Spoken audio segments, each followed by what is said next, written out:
संगमनेर तालुक्यात बिबट्यांच्या हल्ल्यांमध्ये दिवसेंदिवस वाढ होत असून आज सकाळी 7:15 वाजण्याच्या सुमारास डिग्रस येथे इयत्ता 9वीतील कुमारी प्रगती सखाराम श्रीराम ही मुलगी शाळेत जात असताना हवा धरून बसलेल्या बिबट्याने थेट तिच्यावरती हल्ला चढवला।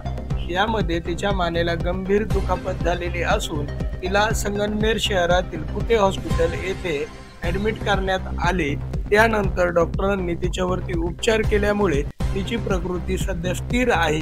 यावेळी शिक्षण अधिकारी बाळासाहेब गुंड व इतर सर्व नागरिकांनी व अधिकाऱ्यांनी तिची भेट घेतली। संगमनेर तालुक्यात बिबट्यांचा वावर वाढलेला असून नागरिकांमध्ये प्रचंड प्रमाणावर भीतीचे वातावरण पसरलेले आहे। घडलेल्या घटनेकडे प्रशासन किती गांभीर्याने पाहतंय हे पाहणं महत्त्वाचं ठरेल। यापुढे काय काय उपाययोजना करता येतील याकडे सर्व नागरिकांचे लक्ष लागलेले असून संगमनेर तालुक्यातील बिबट्यांचा बंदोबस्त त्वरित करावा अशी मागणी सर्व स्तरातून होताना दिसून येत आहे। अशाच नवनवीन अपडेटसाठी बघायला विसरू नका महासंगम न्यूज, खुलासा सत्य असत्याचा।